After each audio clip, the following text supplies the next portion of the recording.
Hello, boys and girls. This is an extra video for those of you that had some questions about the last video that I did on the 6 kingdoms, specifically questions about bacteria and archaea. You guys had some questions about what different types there are and what they do. So I'm making an extra video to help explain that, and hopefully that'll help clear some confusion. At the same time, though, these questions are awesome. I'm glad you're having questions, and I want you to keep having questions, because questions are will help you to grow and learn and become better at learning, and just also with science especially. It's just really important to ask those questions. So here are some answers to some of those questions, and I hope that you will continue to ask questions as you continue to dive deeper and deeper into science. So archaea. One type of archaea is called halophiles. That's the type of archaea that we talked about that lives in the salt seas. So in the Dead Sea in Israel, and also in the Salt Lake Sea, in Salt Lake City, Utah. Both of those seas, nothing else really can survive because they're so salty, except for this specific type of archaea. And then the type that lives in volcanic hot waters is called thermophiles. That's the type of archaea that live in places like, as you see in the picture, and like Yellowstone National Park, where they have this water that's very close to magma so that it's at boiling point. And yet these thermophiles can live in there, and that's what they're called. That's their name. And then methanogens are the ones that live in the intestines of termites to help them break down wood into food, as well as in cattle intestines and other types of intestines to help break down food. They're called methanogens because they break down things and they turn it into methane. It's part of why they're called that. Okay, that's what I had on archaea. Bacteria. Here are some types that are helpful, because you guys had another question on which ones are helpful, which ones are harmful, as far as their names, and what do they do that help and what do they do that harm. So we're just going to dive into a little bit of that. I am by no means covering all the information on archaea and bacteria. There are still a lot more different things about them that you guys can research and look up, because I can't cover it all in a video, but here's a few. Lactic acid bacteria, probably some of the most helpful bacteria as far as our food goes. Here's a list off to the left of the different types. We'll see more about this lactobacillus one, which is particularly helpful, but all of these are helpful in making food. Did you know that bacteria, certain bacteria that produce lactic acid, is helpful for making food? It helps to make pickled foods like sauerkraut, pickles, pickled beets, anything like that that you pickle. Also cheeses use a type of bacteria as well as a type of fungus to make that special flavor. And I know you're thinking, oh my word, I didn't know that when I was eating cheese, I was eating the product that was being used with bacteria. But remember, bacteria is everywhere. It's like everywhere.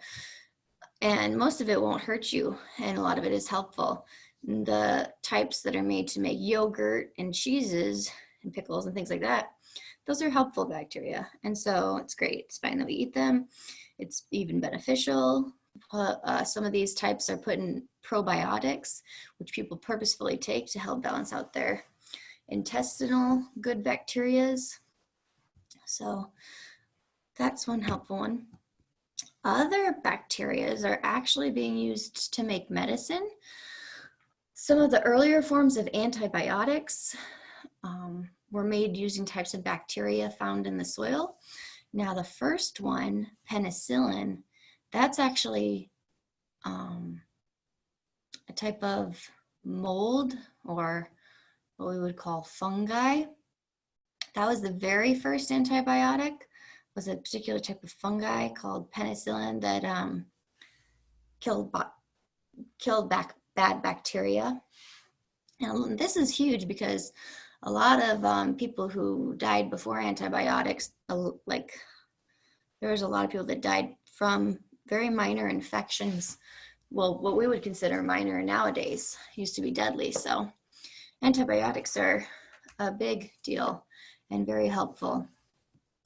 And some of the antibiotics are even made using different types of bacteria. So certain bacteria that fights off bad bacteria is used with producing antibiotics.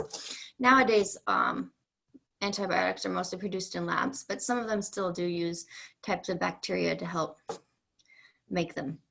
One main drug that's produced in bacteria is insulin in order to treat diabetes.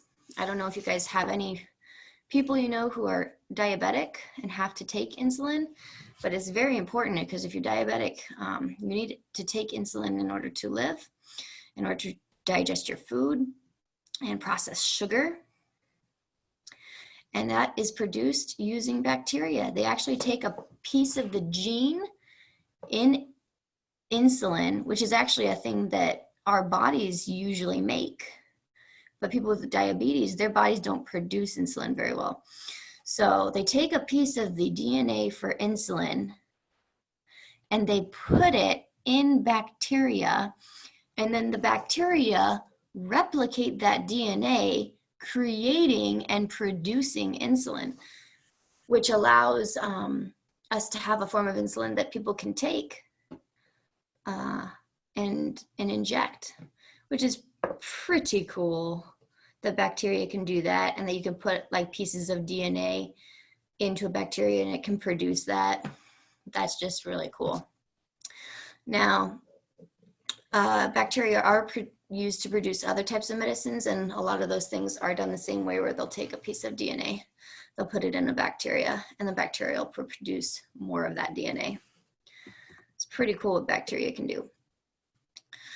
All right, gut bacteria. I talked about in my last video how there's good gut bacteria. We're going to talk about a couple of main types of good bacteria. Two in particular types of good bacteria are the lactobacillus, which was in the previous one that produced lactic acid. And these lactobacteria, they live in the small intestine of humans and other creatures, I think, especially, but in humans though, to help us break down sugars found in dairy products. In other words, if you're lactose intolerant, these can be helpful. Actually, I'm not sure that that's the case because that's a whole different problem. Sorry. But this bacteria does help with breaking down milk sugars and sugars found in yogurt that come from milk and in cheese that come from milk. So those bacteria are very helpful. And both of these types of bacteria are commonly found in a probiotic. The second type is the Bifidobacterium bifidum. So bifidobacteria are ones that live in the colon and produce B vitamins. So if you're B vitamin deficient, these can help. They're also really helpful because they attack other bad bacteria that are found in your colon, which is really good. Like I said, there's certain types of bacteria that attack bacteria that could hurt you. So some bacteria is very, very helpful. Other bacterias, and I don't have the name for these, but other good helpful things that bacteria does is it, like fungi, is able to decompose dead organic matter. It's a problem when it starts to try to decompose live organic matter, which a couple of them do, and that's the problem.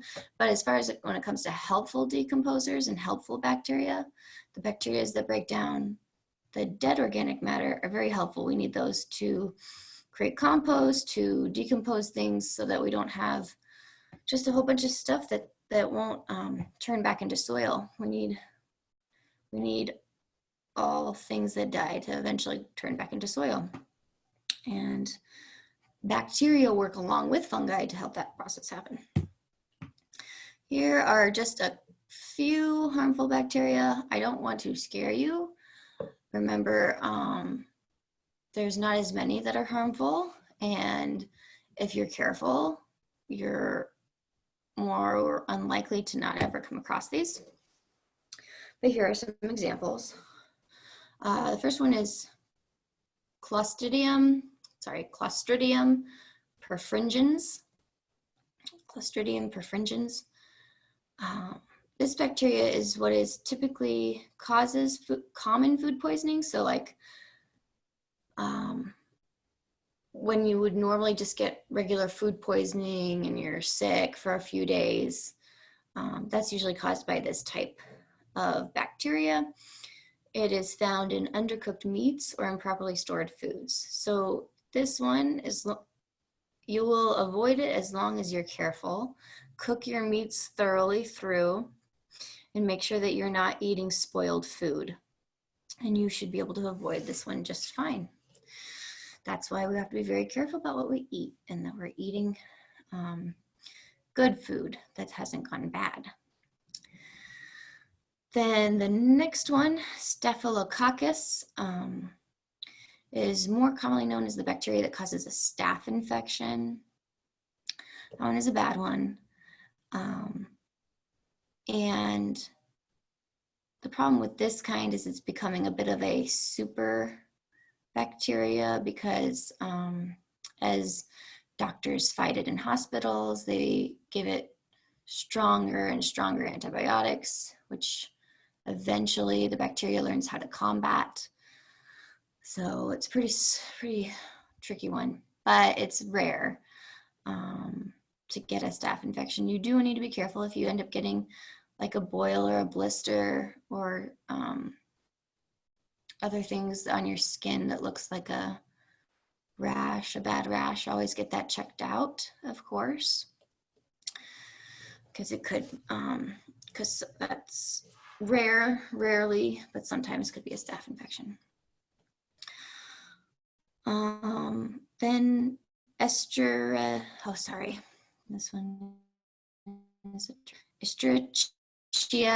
coli, which is most commonly called E. coli because that is a hard word to pronounce. You probably have heard of E. coli. It's pretty common. It's actually lots of different types of E. coli. Several are harmless and they won't hurt or cause severe food poisoning. Much more severe than the regular Clostridium perfringens one. So if you have very serious food poisoning that can be caused by E. coli, definitely need to go to see the doctor, hospital if you get that. It can also be the main reason for UTI, which is an infection, and even pneumonia sometimes can be caused by E. coli. I think that's less common though, not really sure.